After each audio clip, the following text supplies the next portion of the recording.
Գեղեցիկ երգեր շատ կան, բայց կան երգեր, որոնք ոչ միայն գեղեցիկ են, այլ անժամանակ եւ սիրված բոլորի կողմից անկախ տարիքի եւ սեռի։ Մեր այսօրվա հյուրի երգերը դարձել են հետքեր մարդկանց սրտերում, ստեղծելով գեղեցիկ հույզեր եւ նոստալգիա։ Իմ հյուրն է այսօր սեր երգող աղջիկ Չքնաղ Քրիստինե Պեպելյանը։ Բարի գալուստ Քրիստինե, շատ շնորհակալ եմ, որ իմ հյուրն եք այսօր։ Ողջույն Այնե ջան, ես շատ ուրախ եմ պատրաստվել ձեր հաղորդման համար ու շատ շնորհակալ եմ այս կերպ ինձ ներկայացնելու համար։ Քրիստինե, կան մասնագիտություններ, որի համար մարդիկ ունենում են ստեղծում են այսպես նախագիծ եւ հենց այդ գծի համաձայն շարժում են, այսինքն եթե նրանց հարցնես թե որտեղ են իրենց տեսնում 5 տարի հետո, նրանք հստակ կարող են պատասխանել, որ այս տեղում եմ տեսնում ինձ 5 տարի հետո։ Սակայն կան մասնագիտություններ, որոնց դեպքում մտնում ես ոլորտ եւ չգիտես 1 տարի հետո որտեղ կլինես, 2 տարի հետո որտեղ կլինես։ Ինձ հետաքրքիր է ձեր մասնագիտության ընտրության ժամանակ, երբ դեռ նոր եք մոտ գործում երգարվեստի ասպարեզ, ձեր պատկերացումները համապատասխանում է այսօրվա այն իրականությանը, որի մեջ որ դուք կաք։ Կարծում եմ, որ ամեն մարդ իր կոչումով է գալիս աշխարհ։ Եվ շատ դեպքերում չես կարող մարդուն շեղել իր ճանապարհից։ Այն կոչումից ինչով որ ինքը ծնված է։ Ես միշտ ունեմ կարծիք այն մասին, որ ես երաժիշտ եմ ծնվել։ Ես իմ կյանքում չեմ պատկերացնում որևէ այլ բան, որ կարող էր ինձ հետ պատահել։ Ու միշտ ասում եմ, որ երաժշտությունը լավագույնն է, որ պատահել է ինձ հետ այս կյանքում։ Ես այսօր աշխատում եմ երեխաների հետ ու հստակ կարող եմ ասել նրանցից ովքեր են երաժիշտներ։ Ծնված որպես երաժիշտ, որովհետև երբ երեխան ծնվում է երաժշտությամբ, դա որևէ այլ բանով դու երբեք չես կարող փոխարինել, հավատացեք ինձ, երբեք որևէ այլ մասնագիտությամբ չես կարող նրան համոզել, ուղղորդել, չգիտեմ, խորհուրդ տալ, ասել, որ սա լավ է, սա տրենդային, սա է քեզ պետք, միևնույնն է երաժշտությունը հաղթելու է, որովհետև երբ մարդը ծնվում է երաժշտությամբ, այլևս որևէ այլ մասնագիտության մեջ նրան չես կարող համոզել։ Ու ես կարծում եմ, որ սա հենց իմ դեպքն է։ Ես ծնվել եմ երաժշտությամբ։ Ես իմ կյանքում չեմ ընտրել մասնագիտություն։ Ես երբեք չեմ ունեցել այդ ընտրությունը, ինչ եմ ես դառնալու, երբ մեծանամ, որովհետև ինձ մոտ եղել է դա պարզից էլ պարզ, որ ես պիտի ապրեմ երաժշտության մեջ եւ երաժշտության հետ եւ չեմ ունեցել նման առաջադրանք իմ կյանքում։ Հետաքրքիր բան եք ասում։ Այ երեխային ասում են, այ դու ինչ կդառնաս, երբ մեծանաս։ Ինձ մոտ այդ հարցը երբեք հավանաբար չի եղել, երևի ընտանիքիս անդամներն էլ, բարեկամներն էլ, ընկերներն էլ երբեք չեն տվել։ Ինձ այդ հարցը ոչ մեկ կյանքում չի տվել։ Ինչու ինձ այդ հարցը չեք տվել ոչ մեկը։ Երևի իմացել եմ, որ երաժիշտ եմ լինելու։ Այո։ Դրա համար ես չեմ ընտրել։ Նույնիսկ եթե գիտեիք, որ երաժիշտ եք լինելու, պատկերացնում եք հենց այն կետում, որի մեջ որ դուք կաք այսօր, այսինքն հենց այն բարձունքում արվեստի ձեր մասնագիտության, որի մեջ որ կաք այսօր։ Ես կարծում եմ, որ ժամանակի հետ մարդուն սպասվում են նոր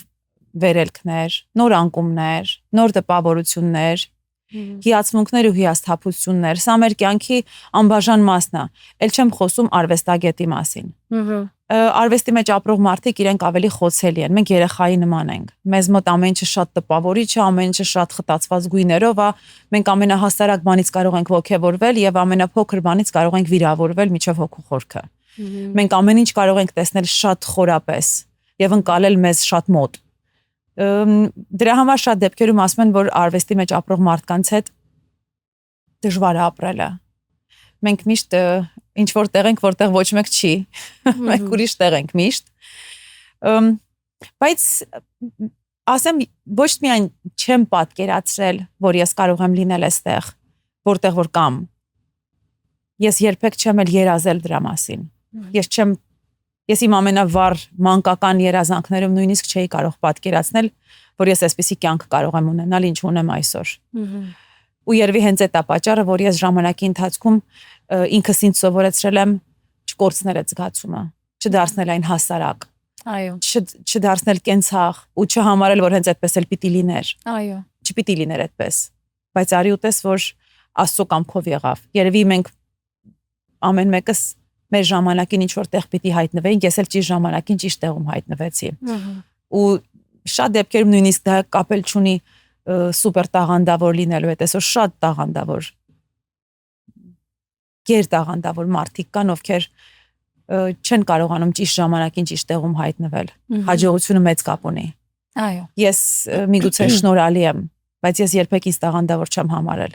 Ես մեկն եմ, ով ծնվել է երաժշտությամբ, ով սիրում է, ով երաժիշտ է իր էությամբ, իր բնությամբ, իր ապրելակերպով։ Բայց ես երբեք չեմ համարել, որ ես տաղանդավոր ինչ-որ մեկն եմ, որտեվ տաղանդը դա բացառիկ մի բան է։ Տաղանդավոր են մարդիկ են, ովքեր շատ տարբեր են։ Շատ։ Ես սովորական երգչուհի եմ։ Դե իրականում տաղանդավոր մարդիկ են, որ չեն, այսինքն չեն գիտակցում, որ տաղանդավոր են շատ անգամ, եւ հենց այդ խոսքերը լսելն էլ արդեն վկայում են մասին, որ այո, դուք ունեք տաղանդ, ունեք շատ մեծ ունակություններ ու հենց այդ փաստը, որ դուք չեք համարում, որ դուք տաղանդավոր եք, այդ արդեն խոսում է նրա մասին, որ դուք այո, տաղանդավոր եք եւ ունեք շատ մեծ արժանինքներ լինելու այնտեղ, որտեղ որ կաք եւ իհարկե մենք նորից հաջողության համար շնորհակալ ենք Աստծուն, բայց ամեն դեպքում մարդու առաջ, ով որ ավելի խոնար է, ավելի չգիտեմ, ինքը իրեն շատ վեր դասող չի, իր առաջ ավելի շատ դռներ է բացվում։ Ճիշտ եք ասում։ Եվ նրանք ավելի շուտ են մարդկանց սրտի մեջ մտնում իմ դիտարկումով։ Այո, հավանաբար այդպես էլ կա ու այսօր գիտեք հետաքրքիր բան է, երբ շփվում ես շատ օրինակ մարդկանց հետ, մեր աշխատանքը այնպեսին է, որ մենք շատ մարդկանց հետ ենք շփվում, շատերին ենք ճանաչում, շատ բաներ տեսնում ենք եւ քիչ ենք խոսում դրանց մասին, շատ բաներ տեսնում ենք եւ չտեսնելու ենք տալիս։ Մեր աշխատանքը մեզ դաստիարակում է շատ դեպքերում։ Սովորեցնում է ավելի համբերատար լինել, ավելի զուսպ լինել։ Ես միշտ այն կարծիքին եմ եւ այսօր աշխատում եմ երեխաների հետ, իրենց էլ եմ նույնը փոխանցում։ Չի կարելի գերագնահատել ինքդ քեզ։ Այո։ Չի կարելի, դա մեծագույն մեղք է մարդու համար։ Չի կարելի լինել ցուցամոլ։ Ես հատուկ հակակրանք ունեմ ցուցամոլ մարդկանցից։ Ես դա մեծ մեղք եմ համարում։ Ու այսօր աշխատելով երեխաների հետ ես իրենց փորձում եմ փոխանցել ոչ միայն այն գիտելիքները երաշտական առումով, ինչը ես ունեմ, այլ ես ուզում եմ, որ երեխաները մարդու մեջ մարդը տեսնեն եւ հասկանան, որ դա գերագույն արժեք է աշխարհում։ Եվ դա իսկապես զգացվում է, Քրիստինե։ Մենք դեռ անդրադառնալու ենք եւ երեխաներին եւ վոկալ ստուդիային։ Ուզում ձեր կոնկրետ ձեր երգի ժանրի մասին խոսել։ Այ հետազոտությունները ցույց են տալիս, որ քնարական ժանրը շատ դրական ազդեցություն է ունենում մարդու ուղեղի վրա։ Այն առաջացնում է պրոլակտին, օքսիտոցին, դոֆամին հորմոնները, նվազեցնում է ստրեսի հորմոն կորտիզոլը, մարդուն պարգևում է շատ նյարդային հանգստություն եւ նոստալգիկ պահեր, այսինքն մարքեթինգային առումով կմտածենք, որ շատ նպատակահարմար ժանր է երաժշտական, բայց ձեր պարագայում չեն կարող այդ մարքեթինգային հաշվարկները մեջ բերել, քանի որ ձեր ձայնը կարծես թե հենց, այսինքն այնքան համահունչ է այդ ձեր ընտրած ժանրի հետ, որ կարծես այն ժանրն է ստեղծվել ձեր ձայնի համար, այդքան համահունչ է։ Դրա համար ես կուզեի իմանալ այդ ժանրի ընտրությունը, ձեր ընտրությունն էր, թե կար ինչ-որ մեկը, որ ձեզ ուղղորդեց, որ կոնկրետ ընտրեք այդ երաժշտական ոճը։ Ես մի քանի անգամ այս մասին խոսելու առիթ ունեցել եմ, կարճ կպատմեմ։ Ուրեմն երբ ուսումնասիրում էի շուկան, երաժշտական շուկան, նայում էի թե ովքեր են երգում, ինչ են երգում, ես շատ երիտասարդ էի այդ ժամանակ։ Շատ հետաքրքիր բան է ասել տենց, ես շատ երիտասարդ էի այդ ժամանակ, անսովոր մի բան է։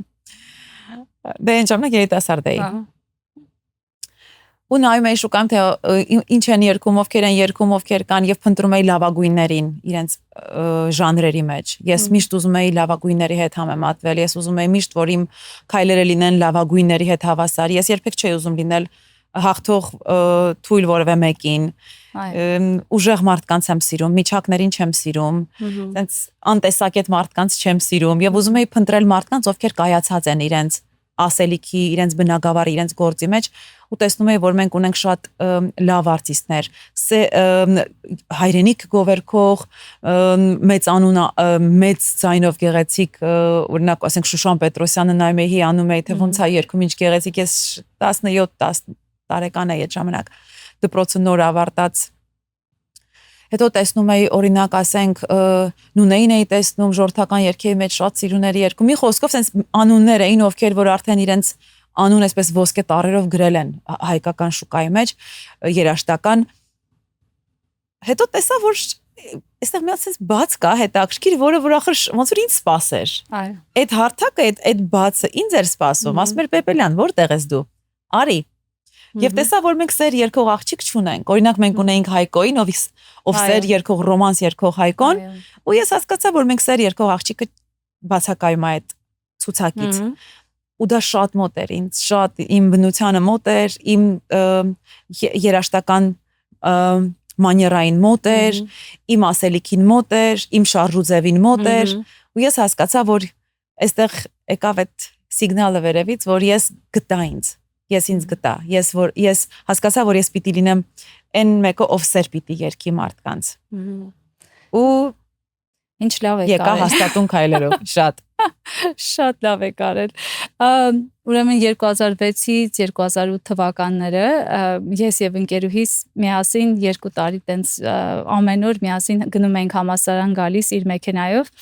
եւ 2 տարի ամեն օր մենք մեքենայի մեջ լսում ենք ձեր ձայնասկավառակը, այն ժամանակ սկավառակներ չէ, հա, այո։ Լսում ենք եւ միասին երգում ենք, նույնիսկ երկձայն ձայնակցում ենք, հատկապես մայրիկ երգը, որովհետեւ նրա մայրը այդ ժամանակ Միացյալ Նահանգներում չէր, հեռու էր իրենից, ու ինքը ամեն օր իր կարոտը այդ երգով էր արտահայտում։ Ու հետաքրքիր է, որ ես իմ տեսակով այնպեսին եմ, որ նույնիսկ եթե շատ լավ երգ լինի, շատ հզոր ձայն լինի, ես 2-3 անգամ լսում եմ ու չեմ կարող անընդհատ նույնը լսել։ Ձեր երգերի պարագայում 2 տարի ամեն օր գնալ գալով մենք լսում ենք ձեր երգերը ու ոչ ես էի հոգնում, ոչ ընկերուհիս։ Ամենայն անկեղծությամբ։ Ու հետաքրքիրն այն է, որ այս արձագանքը միայն իմ կողմից չի, ես շատերին գիտեմ, որոնք նույն արձագանքն են տալիս ձեր երգերի վերաբերյալ։ Կուզեի իմանալ ըստ ձեզ որն է ֆենոմենը, որ ձեր երգերը յուրաքանչյուր երգված երգ դարձավ հիթ, նույնիսկ եթե 6 ձևաչափում է եղել, էլի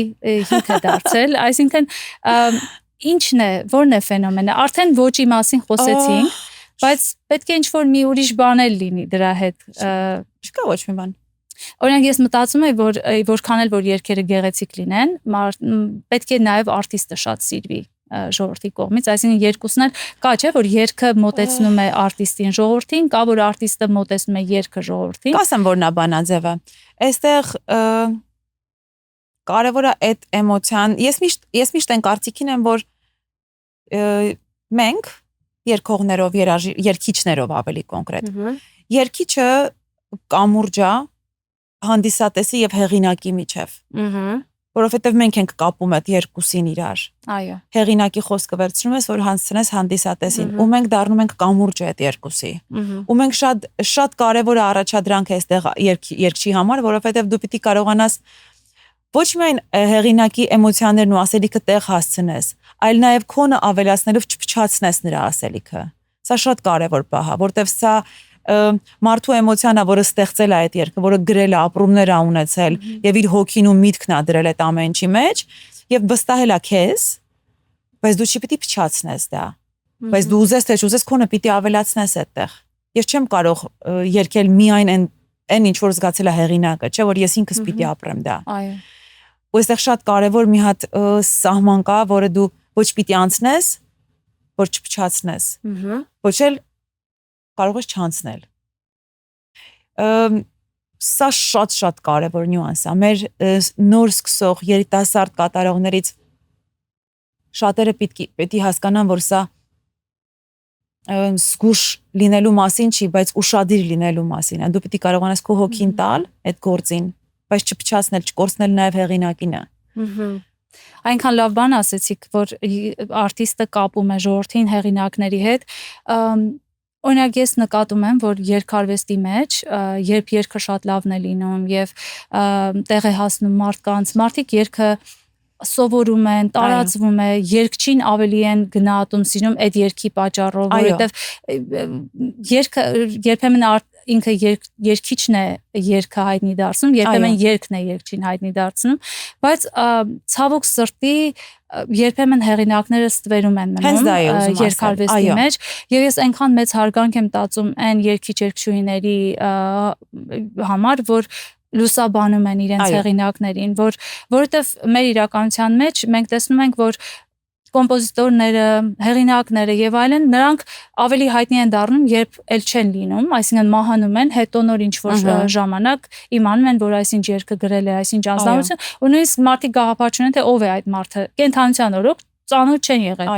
Ու ինձ շատ ուրախացրեց, երբ որ ես նայում էի ձեր հաղորդումները, հատկապես Բենեֆիսը ձեր Ավետ Բարսեղյանի հետ, որտեղ որ դուք լուսաբանում եք ձեր հեղինակներին, այսինքն ինձ համար շատ հաճելի էր օրինակ իմանալ, թե ով է գրել Մայրիկ երգը, հենց լսել ձեզանից, որ ով է գրել Մայրիկ երգը կամ մնացած մյուս բոլոր երգերը, որովհետև ես տեսակով այն մարդկանցից եմ, որ օրինակ գեղեցիկ մի բան որ տեսնում, ես ուզում եմ հասկանալ ով է ստեղծել։ Շատ ճիշտ է։ Եվ ցավոք սրտի քիչ են մարդկանց այդ տեսակը, որ ուզում են իմանալ։ Եվ երկիչ երկչուհու վրա մեծ պատասխանատվություն կա, որպեսզի այդ մարդկանց լուսաբանեն։ Ես ընդհանրապես այն կարծիքին եմ, որ մենակ չի լինում անել որևէ բան։ Մարդը մենակ լինելու մասին չի։ Ու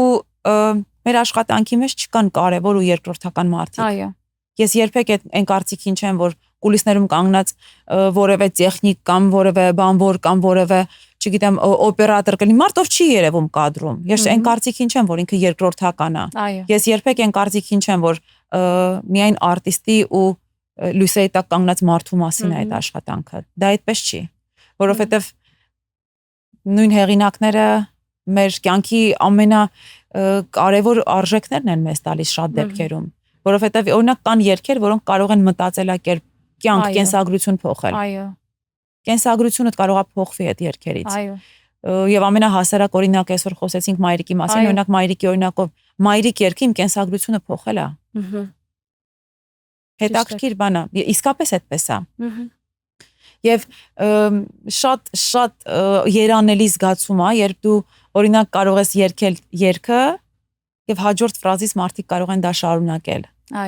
Անգիր քեզ հետ միասին, ասենք պատահական չի լինում, կշարունակեն, անցած ճամփան չեմ ասնի, կշարունակեն, լույսը քո անհուն աչքերում, կշարունակեն երանի, այս սրտի, այսինքն դա մարդկանց սրտի մեջ է այդ երգերը, հասկանում եք, դու հոչ չես ասում անպայման սովորեք նոր եկեք համերգի, որտեվ դուք պիտի երգեք։ Դասը սովորած չեն գալու մարդիկ համերգի։ Բնականաբար դա իրանց սրտի սերն է այդտեղ, այդ քո հանդեպ վերաբերմունքն է այդ երգերի մեջ։ Քրիստինա, իսկ երևի չգիտեմ, եթե սխալ հարց եմ տալիս, բայց կուզեի իմանալ օրինակ ձեր համար ովքեր են այն հեղինակները, ովքեր որոնք ամենամոտն են ձեր ոճին, այսինքն ում հեղինակած երգերը ամենամոտն են ձեր սրտին, եթե կարող եք առանձնացնել։ Գիտեմ, որ բոլորն էլ հատուկ նշանակություն ունեն, բայց եթե խոսենք հեղինակների մասին, որոնց հետ ես աշխատել եմ, ովքեր ստեղծել են ինձ հետ միասին իմ երգացանկը, ապա կարող եմ ասել հենց ամենասկզբից, ոնց որ ստարտը որտեղից որ եղավ, ու մինչև այսօր էլ իմ սրտի հեղինակներից մեկը դա իմ 100 տարվա ընկերն է Արամ Ավագյան, ում հետ աշխատել ենք շատ երգերի վրա։ Մենք շատ երգեր ունենք միասին։ Երկրորդ անգամը, պատահականը, Մայրիկը, որն ասեմ, շատ են։ Ես Արամի երգերը շատ եմ սիրում, Գրոյի հետ եմ աշխատում մեծ հաճույքով, շատ եմ սիրում Գրոյի երգերը, Գասպարյան, շատ հետաքրքիր մտածում էլ ինձ մոտ։ Ես շատ հեղինակներ ունեմ, որոնց հետ աշխատում եմ մեծ հաճույքով։ Ինձ համար անկեղծ որ ասեմ էլ կարևորել չի, որ մարդը օրինակ ունենա տենց շատ համբավ իր գործունեության մեջ, ինքը կարող է ճանաչված հեղինակ չլինի, բայց այնքան սիրուն գրի, որ ուղղակի sense ամբողջ սիրտը տակնու վրա լինի լսելուց այդ երաժշտությունը։ Ճիշտ եք։ Այսինքն շատ կարևոր երգչի համար, որ երգիչը գտնի իր հեղինակին, հեղինակն էլ գտնի իր երգչին, այսինքն շատ անգամ ես գիտեմ, որ հեղինակներ կան, որ երբ երգը գրում են կամ խոսքերը երբ որ գրում են, իրենք արդեն պատկերացնում են, թե ով կարող է ներկայացնել իրենց աշխատանքը, եւ շատ կարևոր է, որ արդեն գտնում եք իրար եւ շատ կարևոր է։ Ստեղծվում է մի ձեռագիր, որը մնայուն է, էլի։ Հետաքրքիր բան է, որ մարդը կարող է քեզ համար գրել մի երգ, շատ էլ քեզ հետ աշխատած չլինի, շատ չպատկերացնի ինչ կուզեիր, բայց այնքան ճիշտ կարողանա գտնել քեզ, օրինակ Որդիս երգը Արսենը Բարսամյան որ գրեց, ես քիչ եմ աշխատել Արսենի հետ, շատ առիթներ չեն եղել աշխատանքային, բայց ինքը այնքան ճիշտ զգաց, ժամանակին Արմենչիկի հետ երգեցինք ես ու Արմենը, այլի Արսենի գործնա Բարսամյան, այսինքն այստեղ արդեն խոսում է երևի տարիների փորձառության, արդեն միմյանց ավելի լավ ուսումնասիրած լինելու մասին, որպես հեղինակ եւ որպես կատարող, եւ արդեն գիտի օրինակ այսա ավելի լավ կերքի օրինակ Պեպելյանը կամ չգիտեմ Ալան Լևոնյան կամ Արմենչիկը կամ մյուս հեղինակները իրենք են ինտուիտիվ զգում են երևի այդ երգով լավ կերքի։ Կուզեի խոսել ձեր մասնագիտական մեկնարկի մասին։ Ժողովրդի մոտ միշտ տարածված կարծիք կա, չէ, որ շոու բիզնեսի հայտնի մարդիկ սովորաբար ունենում են ինչ-որ թիկունք անձնավորություն կամ ինչ-որ մեկին, ով բացում է այդ դռները նրանց առաջ, բայց դուք արդեն խոսել եք ձեր մանկության մասին, պատանեկության մասին, ձեր պատմությունները լսել է ժողովուրդը եւ պարզ է, որ դուք չեք ունեցել հատուկ այն անձնավորությունը, որ բացել է շոու բիզնեսի փակ դռները ձեր առջև։ Դրա համար կուզեի իմանալ ինչպես կատարվեց ձեր մեկնարկը դեպի մեծ բեմ։ Մի օր մայրս ասում է հայտարարություն եմ տեսել։ Երգի թատրոնում մրցույթ կա։ Անպայման գնա։ Ասում եմ լավ։ Ես այդ տարին նոր էի ավարտել դպրոցը, ամառ էր։ Դրանից առաջ երգել էի շատ փոք 5 տարեկանից արևիկ էի գնում, որից հետո Սպենդիարովի երաժշտական դպրոցն էի ընդունվել, ջութակի դասարանում էի սովորում, որից հետո Նայր Լորիկովնայի մոտ էի երգում, յուր ջեզելում էի երգում, այսինքն երաժշտությունը տենց ինձ հետ օրորոցից կար։ Մայրս ասում անպայման պիտի գնաս մրցույթ կա։ Ես գնում եմ Երգի պետական թատրոն մրցույթին, որտեղ պիտի երգեմ 3 երգ, եւ ընկերուս ասում լսի։ Նախ ամենապարադոքսալն էր, որ ես գնում եմ եւ չգիտեի ինչ մրցույթ է դա։ Ես գիտեի գնում եմ մրցույթի մասնակցեմ, որ առաջի, երկրորդ, երրորդ տեղեր, սովորական երգի մրցույթ, բարձվում է մրցույթը հայտարարված է Երգի թատրոնում սոլիստներ ընդունելու մասին։ Չգիտեմ, որ գնացել եմ գործի ընդունվելու։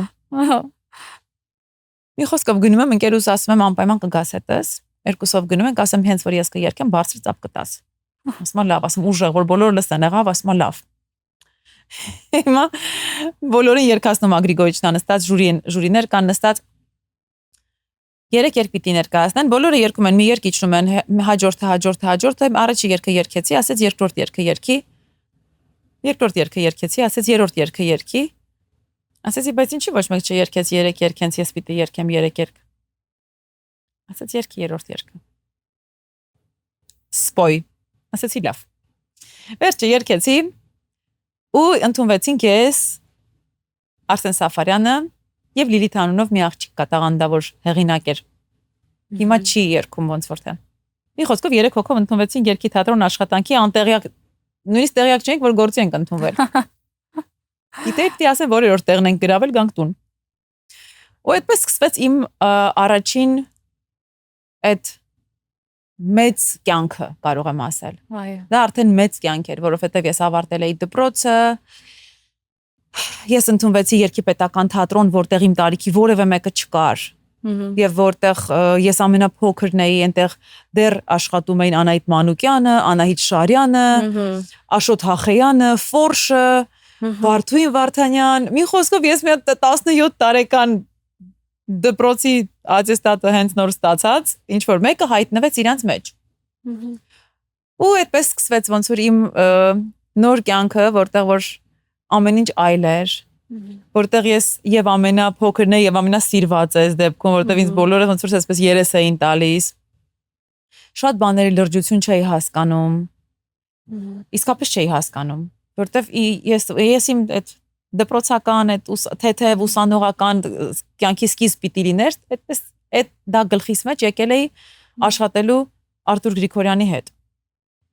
Մի մարդու ում չեմ պատկերացնում ինչա սպասվում։ Ու հետո ես այդ իմ գժական այդ երիտասարդ ամբիցիաներով ինքն իր խստությամբ մի քանի անգամ արեց շփորտեց Երգի թատրոնից իս դուրս, ասես դու հեռացված ես գնա։ Այդպես ուզում եմ մասնագիտական շոկերի մասին հարցնել։ Պատմեք էլի, եթե բայց շատ դրանք հետաքրքիր։ Ասում եմ, ես էլ չեմ դիմանում իմ նерվերին վրա ազդում այս աղջիկը, չի հասկանում ինչա ուզում։ Ես էլ ուրախ։ Ոչ մի բանի լուրջ չէի վերաբերվում։ Հանում շփորտում էր ինձ, հետո ասում էր, զանգեք ասեք թող գա։ Նորից հետ էի գալի մյուզիկլներին, բայց մի խոսքով տենց կրվել բարեշելով ապրեցինք երկար ժամանակ սաղը սիրալ այդ մեր մեծ կոլեկտիվով համերաշխ, բայց դրանք տեսակ ձևավորեցին, բնավորություն, պարտաճանաչություն, շատ բան փոխվեց իմ կյանքում դրանից, որովհետև միջև այդ ես ուրիշ կյանք ունեի եւ անօգուտ էր ինձանից ակնկալել որևէ այտենց լուրջ մասնագիտական մոտեցում, որտեղ ես սովոր չէի դրան, դա իմ կյանքի առաջին աշխատանքն էր, ես չէի հասկանում ոնց է պետք դա անել։ Ես ընդհանրապես երգել գիտեի, ուրիշ ոչինչ անել չգիտեի։ Բայց արի ուտես, որ պետքա կարողանաս փորձերին գաս, պարտաճանաչ, երկար մնաս, Գրիգորիչի միջև ժամը 6-ը պահում էր մեզ փորձերի, դա ինչ էր ինձ համար մի անսովոր բան, ոնց միջև առավոտվա 6-ը ոնց կարելի է տունը չլինել։ Հետո կամած սովորեցինք այդ տեմպին, այդ գրաֆիկին, ասեց Ամերիկա պիտի գնանք։ Պատրաստվի ծրագիրը սովորի, որ դու էլ պիտի գաս։ Ասացի ես չգիտեմ դեռ կկարողանամ գամ թե չէ, ասեց այսինքն ինչ է նշանակում, չգիտեմ, ասի մամայից չեմ հարցրել։ Դի մամայից հարցնեմ, ասի որ չթողի ես ոնց կգամ։ Ասեց ես մոռացել էի որ դու փոքր ես։ Գնա վաղը մամայիդ հետ կգաս ծնողական ժողով։ Հաջորդ օրը գնացինք մամայիս հետ։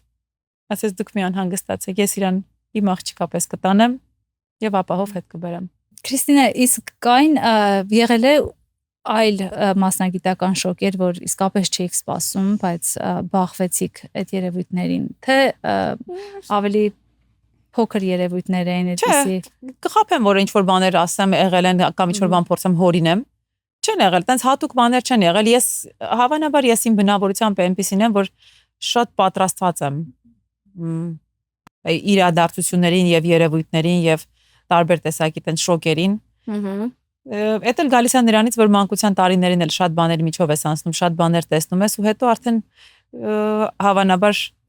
շատ բան չի կարող վախացնել կամ զարմացնել մեկին, ով լիքը բան է տեսել մանկության տարիներին։ Դրա համար չեմ ասի, որ ինչ որ հատուկ տենց շոկային բաներ են եղել։ Մարդկանց մեծ մասը, մեծամասնությունը ունեն մասնագիտություն, այսինքն ինչ որ տարիքում գտնում են իրենց մասնագիտությունը եւ զբաղվում են իրենց մասնագիտությամբ։ Բայց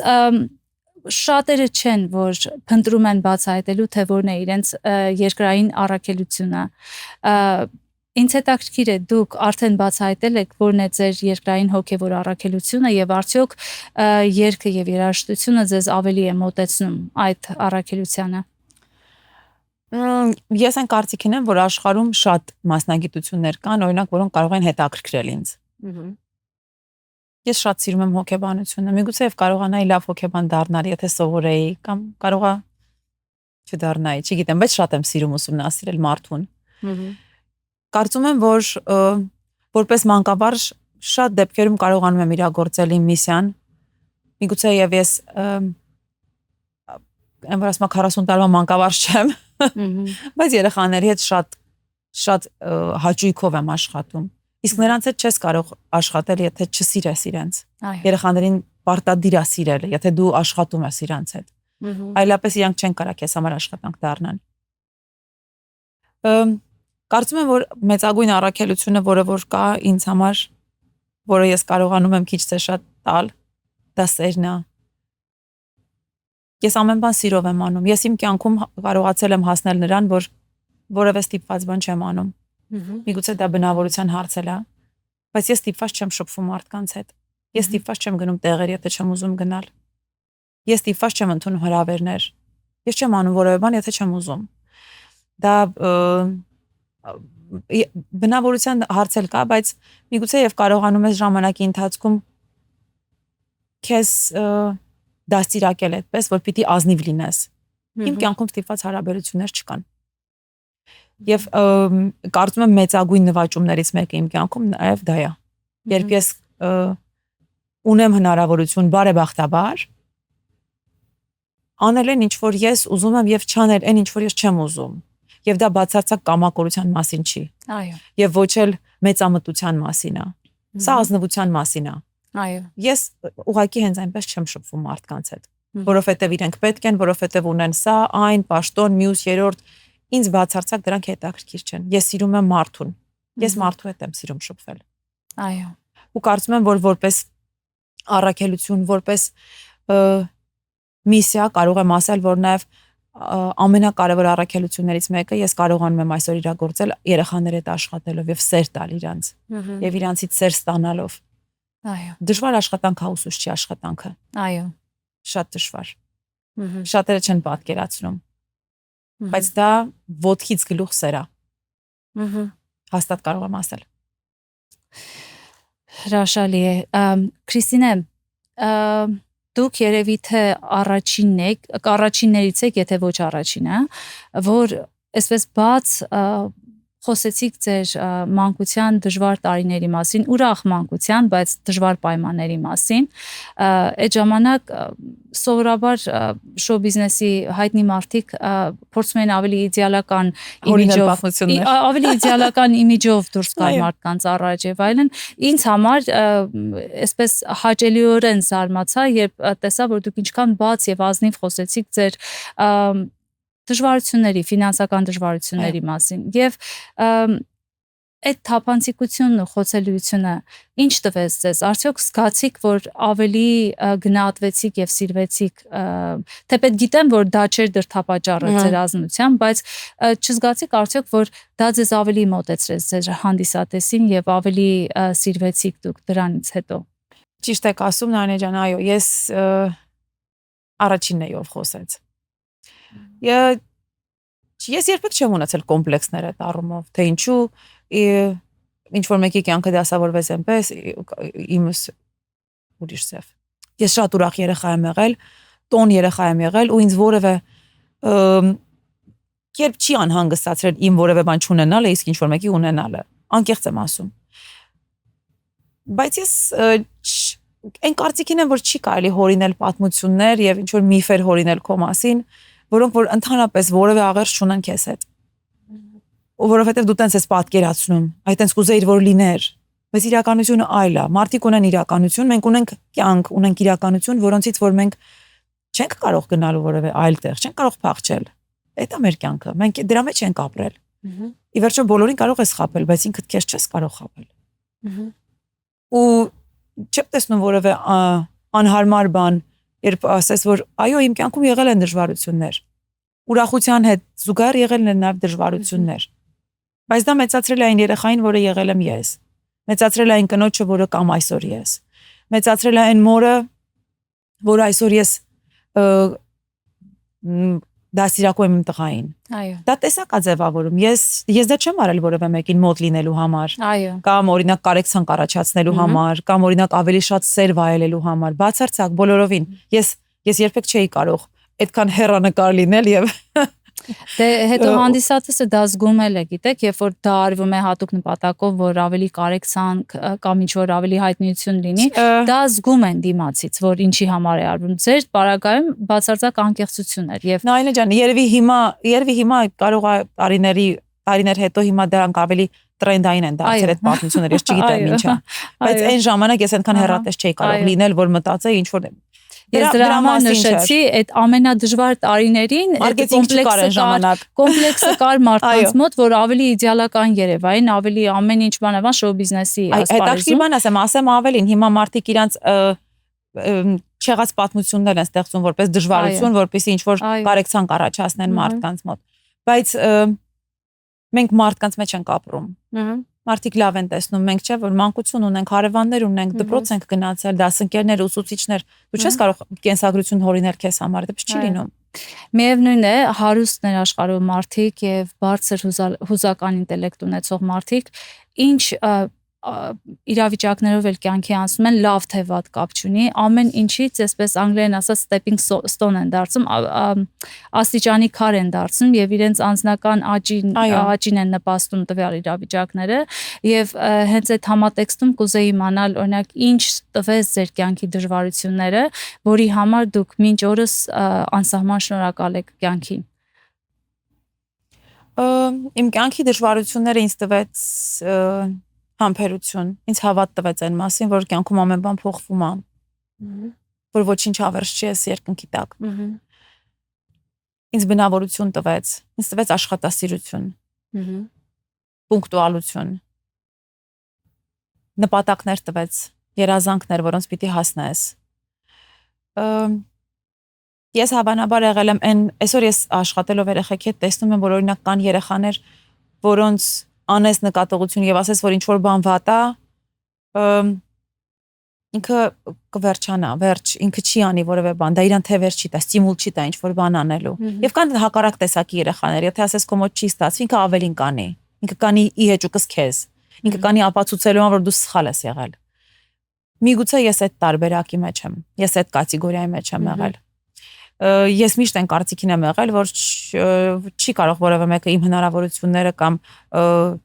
գնահատել։ Դու չես կարող ասել, որ ինձ մոտ չի ստացվի։ Ես շատ ուժեղ տեսակ եմ իմ տեսակով իրականում։ Ես շատ ավելի ուժեղ եմ, քան մարդիկ կարող են պատկերացնել։ Այո։ Ու երևի այդ մարտահրավերները կյանքի, որոնք որ ես ստացել եմ, իմ տեսակն են ձևավորել եւ նպատակներ են դրել իմ առաջ։ Ապացուցելու ինքս ինձ առաջին հերթին, որ ես կարող եմ դա անել։ Այո։ Ու դա եղել է կյանքի տարբեր этаպներում, տարբեր տարիքներում, ու դա միջև այսօր է այդպես։ Ես իմ առաջ դնում եմ նպատակներ եւ ապացուցում եմ ինքս ինձ, որ ես դա կարող եմ անել, որ ինձ մոտ կստացվի եւ նույնիսկ եթե ամբողջ աշխարհն ասի, որ ես սխալ եմ, թող դա լինի իմ սխալը, բայց ես դա անելու եմ։ Ես չեմ վախենում սխալվելուց։ Ես չեմ վախենում նորից սկսելուց, ես չեմ վախենում զրոյից, ես ոչինչից չեմ վախենում։ Եթե չեք վախենում նաև փառքից, ճանաչումից, փառքից, այսինքն երբ որ մարդ ունենում է, միշտ հիշում է թե որտեղից է սկսել, գնահատում է իր ներկան, գնահատում են բոլոր հնարավորությունները, որոնք տրվում են իրեն, այդ մարդիկ նաև չեն վախենում նաև փառքից, ճանաչումից։ Գիտեք, Նայլա ջան, միշտ մարդկանց մոտ տպավորությունն է, որ փորձություն է մարդու համար որևէ բան չունենալը։ Օրինակ ասենք, չգիտեմ, ֆինանս չունենալը կամ ինչ որ դժվարություն ունենալը, ու շատ մարդիկ չեն պատկերացնում, որ մեծագույն փորձությունն է շատ բան ունենալն էլ։ Ճանաչված լինելը մեծագույն փորձություն է մարդու համար, շատ։ Գումար ունենալը մեծ փորձություն է մարդու համար։ Դրան պիտի կարողանաս դիմակայել։ Դա մեծ գայթակղություն է մարդու համար ունենալ ճանաչում, ունենալ իշխանություն, ունենալ փող։ Պիտի կարողանաս դիմակայել դրան, պիտի կարողանաս քեզ չկորցնես այդ ճանապարհին։ Ու այդ փորձությունները շատ կարևոր է պատվով հաղթահարել եւ չմոռանալ այդ ճանապարհին, ովքեր են եղել կողքիդ։ Չէ՞ որ այսինքն ում հանդեպ պիտի մեծամտանաս կամ ում հանդեպ պիտի այդպես քեզ մի ուրիշ ձև պահես, մարդկանց ովքեր քեզ ծափարում են։ Ոնց կարող ես մեծամտվել մարդկանց հանդեպ, ովքեր ծափարում են քեզ, ովքեր սիրում են, ովքեր քո երաժշտության տակ օրինակ հիշողություններ են ստեղծում, ովքեր քո երգից հետո զանգում են ինչ-որ մեկին ասում են ինչ լավ է որ դու կաս։ Հասկանում ես, ախր դու կապված ես այդ մարդկանց հետ, դու չես կարող մեծամտվել իրանց հանդեպ։ Փոքր մարդու մասին է այդ։ Այո։ Միանշանակ համաձայն եմ։ Քրիստինե, նշեցիք, որ ձեր կյանքի առաքելությունն է փոխանցել սեր մարդկանց եւ մասնավորապես երեխաների հետ կապված նշեցիք ձեր անսահման սերը նրանց հետ աշխատելու ընթացքում եւ այլն։ Ինձ հետաքրքիր է այդ սերը ավելի ավելացավ ձեր մայրանալուց հետո, թե ինչ որ բան փոխվեց ձեր մեջ մայրանալուց հետո, թե դա միշտ կար։ Ուզում եմ հասկանալ ինչ աշխարհայացներ փոխվեց ձեր մեջ մայրանալուց հետո կամ զարգացավ ավելի գուցե։ Չէ։ Ես կարող եմ ասել, որ ես մեկն եմ, ով երեխաներին միշտ է սիրել։ Ես շատ եմ սիրել երեխեքին։ Ես ունեմ օրինակ ընկերուհիներ, որոնք ասում են ինձ աշխարհի բոլոր աշխատանքներն առաջարկեք, բայց երեխեքի հետ կապված որևէ բան ինձ մի առաջարկեք, ես չեմ կարող դա անել։ Ես չունեմ այդքան նյարդեր, համբերություն, առողջություն։ Ես ճիշտ ես դրա համար էլ ունեմ այդքան նյարդեր, առողջություն եւ համբերություն, որտեվ ես իրանց շատ եմ սիրում։ Չեմ ասում նրանք չեն սիրում, ես ավելի շատ եմ սիրում, բայց ես սիրում եմ եւ կարողանում եմ դա անել, կարողանում եմ կառավարել ինձ եւ իրենց։ Կարողանում եմ հասնել իմ նպատակին, ստեղծելով օրինակ, չասեմ իմիտացիա, կարող է վատ բառ է դա, բայց ստեղծելով իրավիճակ, որտեղ տպավորությունն է, որ ընտրեցին իրենք, բայց ես ստացա իմ ուզածը։ Ես իմ ուզած product-ը ստացա, ես ինչ ուզում էի ստանալ իրենցից, ես դա ստացա, բայց իրանք գիտեն, որ դա իրանց ցանկությունն էր։ Այդ շատ կարևոր բան է, որ մենք կարողանանք հասկանանք փոխադարձաբար, չէ՞ որ ես պրոյեկտների ժամանակ ես գիտեմ ինչ եմ ուզում իրանցից։ Իրանք շատ դեպքերում կարող է համաձայն չլինեն, չեն ուզում անեն, բայց ինչի պիտի երգենք այս երգը։ Ու դու պիտի կարողանաս ճիշտ ճանապարհը գտնելու այդ product-ը ստանալու, պիտի կարողանաս հասնես նրան, որ իրանք երգեն դրանք, այդ երգերը կոնկրետ ինչ որ ես եմ ուզում, բայց իրանք պիտի հասկանան, որ դա իրանք ուզելով արեցին։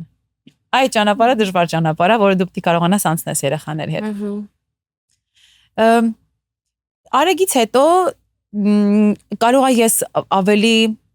որպես մայր եմ կարողանում իրենց ընկալել։ Ահա։ Ավելի իմ զավակի պես եմ կարողանում իրենց այլ ռակուրսից եմ կարողանում ճանաչել իրենց։ Երբ որ դու չունես երեխա, միգուցե դու իրենց սիրում ես, որտեվ իրանք երեխա են, բայց երբ որ դու ունես երեխա, իրենց սիրում ես որպես մայր։ Այո։ Քո զգացմունքները փոխվում են, քո համբերատարությունն ավելանում է, դու փորձում ես ավելի շատ արդարացումներ գտնել իրենց համար, հասկանում ես, որ իրենք երեխա են, իրենց պիտի շանս տրվի։ Ես իրենց միշտ ասում եմ՝ մի վախեցեք սխալվելուց։ Մի վախեցեք, մենք միշտ սխալվելու ենք բոլոր տարիքներում։ Այո։ Սխալվեք եւ սխալով կկարողանաք ավելի լավը լինել, ավելի ճիշտ ճանապարհի լինել։ Մի քանի անգամ սխալվեք, մյուս անգամ լավ կերկեք։ Քրիստինե, Արեգի հետ կապված մի քիչ խոսենք Արեգի մասին։ Այ երբ որ նայում եք իր այդ արևոտ սիրուն աչուկներին, դուք ինքները ձեզ տեսնում եք նրա մեջ, կա ինչ որ բնավորության գծեր, որ ժառանգել է հենց ձեզանից։ Մարդիկ ասում են, որ Արեգը ոնց որ իմ կլոնը լինի։ Մայրս ասում է, մայրս խառնվածքով էլ։ Մայրս ինձ ասում է, երբեմն ես մտածում եմ ոնց է հնարավոր բնությունը, որ նույն մարդուց էլի մի անգամ ստեղծի, ախր ոնց է սենց բան հնարավոր։ Ինքն ասում է, Արեգին որ գրկում եմ, իսկ մա քեզ եմ գրկել։ Արեգը շատ նման է ինձ։ Բնավորությամբ էլ է շատ նման։ Խառնվածքով, խոսքով, շատ նման է ինձ։ Տեսեք, ես դիտում եմ տեսանյութը, որ դուք Արեգի հետ զրուցում եք ու նրան հայտնում եք, որ մի կին ձեզ առանց պատճառի ներողություն եմ խնդրում հիմար է անվանել։ Ավելի վատ բաներ անվանել, ուղղակի չուզեցի իրան ասեմ։ Ավելի տգեղ էր արտահայտել իրականում։ Արեգի արձագանքը այնքան զարմացրեց, այդ իր, գիտեք ինչ, ասենք մարդիկ կարող են մտածել, որ ենթադրենք այս տեսարանը stage-դ էր, մաման սովորեցրել է երեխային, որ այսինչ խոսքը ասի, բայց ես ուշադիր նայում եի իր աչքերի արտահայտությանը, որ նրա աչքերի արտահայտությունը չփոխվեց այդ բարությունից դեպի ինչ որ ագրեսիա, չարություն, ու իր այդ արձագանքը, որ անդադ ուզում էր հասկանալ, բայց ինչու, կարծես փորձելով արդարացում գտնել դիմացի մարդու համար, ու հետո ասում է, կարող է ինչ որ սխալ բան են կարել, ես էլ ուր ժամի էի նայում այդ տեսանյութը, այն հուզական դաշտից շատ բարձր, ու ես ասում եմ, ես ինչ երեխա է երեխան, այսինքն ինքը շատ փոքր տարիքում ունի շատ բարձր հուզական ինտելեկտ եւ սա վկայում է այն մասին, որ Արեգը էմպատ է մեծանում, բայց ինձ հետաքրքիր է, Քրիստինե, չկա մտավախություն, որ իր այդ բարի, հոգատար, էմպատ էությունը կարող է չարաշահվել իր հասակակիցների կողմից կամ օգտագործվել իր դեմ։ Արեգը նախ ասեմ, որ բոլոր վիդեոները, որոնք որ մենք նկարում ենք Արեգի հետ, այդ զրույցները, ես ես դա հաստատ կարող եմ ասել, որ ես որևէ բան չեմ պլանավորում նախապես իր հետ եւ ինքը երբեք պատրաստ չի լինում խոսակցություններին, զրույցներին։ Ոչ մի բանից տեղյակ չի լինում եւ բոլոր ռեակցիաները իր բնական ռեակցիաներն են։ Ու հենց այդ եմ ես սիրում։ Բայց Արեգը ինքը շատ աշխուժ երեխա է, շատ էմոցիոնալ երեխա է, խորն է մտածում, միշտ փորձում է արդարացնել մարդուն։ Օրինակ, ասենք այդ նույն վիդեոյի մեջ, երբ ասում է, որ մի կին մեզ ասեց, որ մենք հիմար ենք, չնայած որ իրականության մեջ շատ ավելի տգեղ էր արտահայտվել, ես ուղղակի ինձ թույլ չտվեցի երեխայիս, ասենք, փոխանցեմ այն ինչ որ ինքն էր փոխանցել ու իսկապես չհասկացա թե որների ինչու այդպես էլ չհասկացանք այդ կնոջը ինչ էր եղել այդ օրը անտրամադիր էր ինչ էր, բայց ամեն դեպքում տենց ոնց որ սա ջղայնությունը մեր վրա էր թափել այդ օրվա։ Բայց իրականության մեջ Արեգը լինելով շատ խաղաղ, շատ ուրախ երեխա, ես կարող եմ ասել, որ ինքը անպաշտպան չի։ Ինքը շատ լավ կարողանում է պաշտպանել իրան։ Արեգին հենց այնպես չես կարող նեղացնել։ Ինքը շատ բնավորությամբ երեխա է։ Դու չես կարող ուղակի նեղացնել իրան, որտեվ դու տենց ես ուզում։ Բայց ինքը վերլուծում է։ Բայց խեղճ չի։ Ինչ լավ, շատ լավ։ Հեչ խեղճ չի, ես կասեի։ Շատ լավ է։ Քրիստինե, մի փոքր խոսենք վոկալ ստուդիայի մասին։ Արդեն եթե չեմ սխալվում, մեկից ավելի location-ներ ունեք, հա? Մենք ունենք մի location, որից հետո երկրորդ location-ը բացեցի։ Ահա։ Հետո հասկացա, որ այդ երկու տեղերում պիտի ես դինեմ ու չէի կարողանում համատեղել եւ այդ երկու location-ը միացրեցի եւ մի մեծ location վերցրեցի Բրբանկում։ Այսինքն ինքը աճող պրոյեկտ է եւ դուք բավականին հաջողություններ եք գրանցում այնտեղ։ Ասում են մեր ամենամեծ ուսուցիչները երեխաներն են։ Կուզեի իմանալ, ինչ են սովորեցնում ձեզ թե Արեգը եւ թե ձեր վոկալ ստուդիայի երեխաները, որ ինչ են սովորեցնում առհասարակ Ստուդիա երեխեքից ավելի շատ եմ շփվում, քան Արեգի։ Ստուդիա երեխեքի հետ իսկապես ավելի շատ եմ երևի շփվում ու ժամանակ անցկացնում, քան Արեգի։ Սենց միջանկյալ մի հատ պատմություն ասեմ, ուրեմն մի քանի օր առաջ ես ու Արեգը նստած ենք, ասում է թե մամա ինձ հանելուկներ ասա, ես գուշակեմ։ Ասում լավ։ Վերջը հանելուկներ եմ ասում, ինքը պատասխանները գտնում է, տալիս է արագ, մտածում է, ուրախանում է ինքն իր գտած պատասխաններից, որից հետո գալիս է ուրախ հանելուկի տխուր պատասխանը։ Ասում Արեգ, ի՞նչն է, որ գալիս է գիշերը եւ գնում է առավոտը։ Ասում է մաման։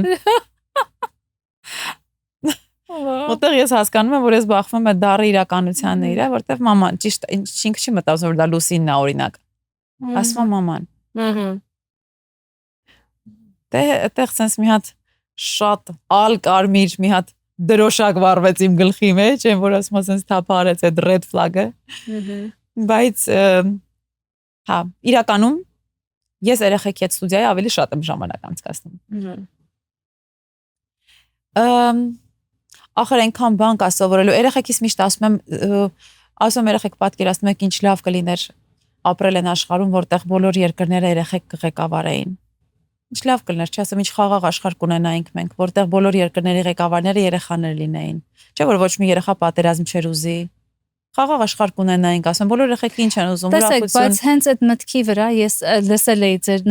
դա նաև արտահայտել եք ինչ որ, չգիտեմ, հաղորդման ժամանակ կամ ինչ որտեղ շատ հետաքրքիր միտք է որ արտահայտում եք։ Երևի հենց երեխեքին եք ասում։ Ինձ բայց հետաքրքիր է այս հարցը, որ արդյոք երեխեքը այդպես բարի ծնվում են, թե նրանց մեջ սերմանում եւ զարգացնում են այդ բարությունը, այո, օրինակ հենց այնպես ինչպես որ դուք Արեգի հետ եք աշխատում, որովհետեւ մեզ հայտնի է, որ շատ երեխաների տրավմաների այդ մեծ մասը կատարվում է հենց այդ մանուկ հասակում դպրոցական մանկապարտեզի շրջանում մեկը մյուսից, այսինքն ինչքան կարևոր է որ սերմանեն բարություն, միջավայրը շատ կարևոր է։ Այո, եւ զարգացնեն դա երեխաների մեջ, թե չէ չգիտեմ, ինչ է կարծում, երեխաները ծնվում են տենց բարի տեսակ, թե պետք է զարգացնել դա նրանց մեջ։ Երեխաների տեսակը շատ դեպքերում նաև միջավայրն է ձևավորում։ Այո։ Ընտանիքը, անշուշտ ընտանիքը։ Բայց շատ կարևոր է առօրյայի մեջ երեխան ում հետ է շփվում, ում հետ է ժամանակ անցկացնում, ովքեր են նրա ուսուցիչները, ովքեր են նրա ընկերները։ Միջավայրը շատ դեր ունի, մեծագույն դեր ունի երեխայի կյանքում։ Եվ մենք ընտանիքում ինչքան էլ փորձենք ինչ-որ բան, միևնույնն է դրսի ազդեցությունը շատ մեծ է։ Ուսուցչի ազդեցությունը շատ մեծ է երեխայի համար։ Միանշանակ։ Մենք միշտ ասում ենք, այ մեր դասատուն ասում էր, նույն բանը երբ որ ասում է մայրը, դու կարող ես այտենց շատ խորապես չընդունես, բայց որ ասում ես, մեր դասատուն ասում էր, որ այտենց է, իսկ դասատուն ստատուսն է այդ երեխու։ Շատ մի հատ նշաձող է, հասկանում եք երեխայի կյանքում ուսուցիչը։ Շատ կարևոր է։ Ես հիշում եմ, որ մեր տարիներին, դպրոցի տարիներին ոչ բոլոր ուսուցիչները, բայց կային ուսուցիչներ, որոնք տեսնելով դասարանի մեջ անհավասարությունները, նրանք ավելի իրենց վարքով ավելի խրախուսում էին այդ անհավասարությունը։ Բայց կային ուսուցիչներ, որոնք նկատում էին դա եւ ավելի փորձում էին շտկել այդ վիճակը։ Քրիստինե, ձեր աշակերտները, բացի երգեցողությունից, բացի երաժշտությունից, ինչ ժառանգություն են ստանում ձեզանից, ինչ են սովորում, այ մի բան, որ դուք կուզեք, որ նրանք միշտ հիշեն ձեզանից, նույնիսկ եթե չշարունակեն երաժշտությամբ։ Ուրեմն ծնողներից մեկը մի օր ինձ ասում է. Միս Քրիստինե, ասում է, ձեզ մի բան եմ ուզում հարցնեմ։ Ասում եմ, լավ։ Օրինակ ասում եմ, ո՞նց եք կարողանում անել այնպես, որ յուրաքանչյուր ծնողի մոտ լինի տպավորություն, որ ամենաշատը իր երեխուն եք սիրում։ Ասում եմ, բայց ես իրանց իսկապես սիրում եմ։ Ասում եմ, ես գիտեմ, բայց մեզ բոլորիս թվում է, որ ամենաշատը հենց մեր երեխուն ես սիրում դու։ Ոնց է ստացվում տենց։ Ասում եմ, չէ՞ որ ես հասկանում եմ, որ որպես մայր, որպես ուսուցիչ բան, հնարավոր է որ ասենք որևէ մեկին ավելի շատ սիրես կամ մյուսին։ Բայց ասում եմ, ախր չէ՞ որ մեզ մոտ բոլորիս մոտ տպավորություն, որ հենց մեր երեխուն ես ամենաշատը սիրում, տենց ոնց է ստացվում։ Ու հիմա ես ուզում եմ ասել, որ ես երեխաների մեջ տարբերություն չեմ դնում։ Միգուցե ուսուցիչները երեխաներին տեսնում են ավելի օրինակ շատ հնարավորություններով, ավելի ուժեղ երեխա կոնկրետ գործի մեջ կամ մի քիչ ավելի թույլ հնարավորություններով, բայց ես որպես մանկավարժ, որպես երաժիշտ, այս դեպքում էլ որպես իրանց համար ամեն օրվա ավակ ընկեր, կարող եմ ասել, Հավատացեք, որ ես իրենց մեջ չեմ դնում տարբերություն։ Ես իրենց անհատական եմ ճանաչում բոլորին։ Ես իրենց սիրում եմ այնպեսին, ինչպեսին իրենք կան։ Ինձ համար չկան կարևոր ու ոչ կարևոր, սիրելի ու ոչ սիրելի երեխաներ։ Ինձ համար կան տարբեր մարդիկ, իրենք տարբեր մարդիկ են։ Ես ամեն մեկին իր ձևով եմ սիրում։ Ամեն մեկին իր ձևով եմ անցալում։ Այնպես չի, որ ինչ որ մեկի բնավորությունը օրինակ ինձ դուր եկան չի, ասեմ դե լավ, դե որ լավ բնավորություն չունես, քեզ չեմ սիրելու այսօրվանից։ Այն մյուսին եմ։ Այդպես չի լինում։ Ես պիտի կարողանաս ճանաչել։ Ես երեխաներին միշտ ասում եմ, երեխեք, կապ չունի որտեղ որ կլինեք, ովքեր կլինեն ձեր ուսուցիչները, ձեր լավ մարդկանց ընտրեք ձեր կյանքի համար։ Մարդը մարդով է մարդ։ Չկա այլ տարբերակ։ Պիտի ընտրեք ազնիվ հարաբերություններ, շիտակ մարդկանց։ Հետո փուջուրիկներին միշտ ասում եմ, երբ որ ձեզ մի օր մեկը կասի մի բան ասեմ, թաքուն մնա, մամա ինչ ասես, նշանակում է քեզ վատ բան ասում ասում։ Միանգամից կլսես, կասես։ Որ փոքրիկները ասեն, իսկն այն ինչ որ Արեգիս եմ ասում, Արեգ, երբեք չպիտի քեզ ինչ որ մեկը ասի, մի բան ասեմ, մամայից չասես։ Սխալ է, դա այդպես չպիտի լինի։ Եթե քեզ մեկը մի բան ասում է, նշանակում է ինչ որ մի սխալ բան է քեզ սովորացնում։ Լսի ու ոչ թե արի խաբար բզիկություն արա։ Վախ ինչ սովետական բառ էր, չէ՞։ Խաբար բզիկություն։ Սովետական բառեր եմ սիրում։ Խաբար բզիկ։ Վերջը հասկացաք ասածս իմաստը։ Ես երեխեքին առաջին ու ամենակարևոր բաներից մեկը այն է, որ սովորեցնում եմ մարդուն սիրել։ Մարդուն։ Հրաշալի է, այո, շատ կարևոր։ Այն մարդուն, որի կյանքը մի ակնթարթ է։ Այո, մի վարքյանի մասին է մարդը։ Գիտեք, երևի թե դուք ինքներդ էլ չեք գիտակցում, թե որքանով ինչ դրական ազդեցություն եք թողում այս երեխաների ինքնագնահատականի վրա։ Քրիստինե, եթե հնարավորություն ունենայիք, կարողություն ունենայիք փոխելու մեկ բացասական երևույթ հայկական շոու բիզնեսում, որը կլիներ։ Հայկական շոու բիզնեսում ես նենց լավ ընկերներ ունեմ հայկական շոու բիզնեսում, անկեղծ ասած, ու ուզում եմ որ մարդկանց մոտ չլինի այդ տպավորությունը, որ մենք ընկերություն անել չգիտենք։ Մենք շատ լավ ենք ընկերություն անում։ Ես լավ ընկերներ շատ ունեմ, դաղանդավոր։ Հայկական շոու բիզնեսի մասին չէ, ես ընդհանրապես կուզեի, որ անտարբերություն չլիներ, անտարբերությունը շատ դաժան բան է։ Իսկ այսօր կյանքը շատ է սովորացնում երեխաներին այդ անտարբերությունը, որ դու մի խառնվի, դու գործ չունես, դու մի օգնի, ամենահասարակ բանը, օրինակ փողոցում, ասենք, չգիտեմ, ընկած մարդուն ձեռքդ տաս կանգնի, կարող է քեզ մեղադրի նրա մեջ, որ ինչի օգնեցիր, ես կանգնեցի եւ այսինքն այդ բերում է նրան, որ մարդը դառնում է անտարբեր, իներտ, ինքը չի ուզում խառնվի։ Այդ անտարբերությունը շատ վտանգավոր, շատ վտանգավոր բան է, զենք է, շատ։ Ես կուզեի, որ այդ անտարբերությունը չլիներ։ Եվ եթե հնարավորություն ունենայիք նամակ գրել 15 տարեկան Քրիստինե Պեպելյանին, ով նոր պետք է մուտք գործեր երկարվեստի աշխարհ, ինչ կուզեիք անպայման փոխանցել նրան։ Օրինակ երևի կասեի, որ քո կյանքում պատահած դժվարություններին առանց վախենալու նայի, հպարտությամբ նայի, որ որևէ բան վախենալու չի, քանի դեռ կա մարդը։ Եթե մենք ունենք իրար։ Կասեի, որ քեզ պատահում են քո կյանքի լավագույն ուսուցիչները, ընկերների եւ դավաճանների տեսքով։ Դրանք դասեր են, որոնք դու պիտի սովորես։ Կասեի, որ լավագույն օրերն առջևում են։ Եվ իսկապես այդպես է։ Ես միշտ այն կարծիքին եմ, որ լավագույն օրերն առջևում են, լավագույն երգերն առջևում են, լավագույն իրադարձություններն առջևում են, տոներն առջևում են։ Կասեի, որ դու ճիշտ տեղում ես։ Ճիշտ ճանապարհին ես կանգնած, քայլի այն ճանապարհով, որ ընտրել ես։ Ես եթե 100 անգամ ծնվեի, 100 անգամ նույն կյանքը կընտրեի ինձ համար։ Քրիստինե, անչափ շնորհակալ եմ շատ հետաքրքիր զրույցի համար։ Մենք այսօր դուք այն մարդկանցից եք, ում հետ ես չկարողացա պարզապես մասնագիտական, այսպես չոր մասնագիտական թեմա խոսել, ես անպայման ուզում եի փորփրեի ձեր ներաշխարհը։ Եվ ձեզ մոտ ստացվեց։ Այո, որովհետև ինքս էլ ձեր մասին ուսումնասիրելով շատ լավ հասկացա, որ դուք գուցե ոչ դիպլոմով, ոչ դպրոցով հոգեբան, բայց դուք շատ լավ հոգեբան եք, շատ լավ մանկավարժ եք։ Դա երևում է ձեր աշխատանքի մեջ երեխաների հետ, դա երևում է, եւ գիտեք ինչ, մարդիկ կան, ում ներաշխարհը այսպես դաջված է իր դեմքին։ Այսինքն, երբ դուք երգում եք, երբ դուք դուրս եք գալիս հանրության առաջ, հանդիսատեսի առաջ,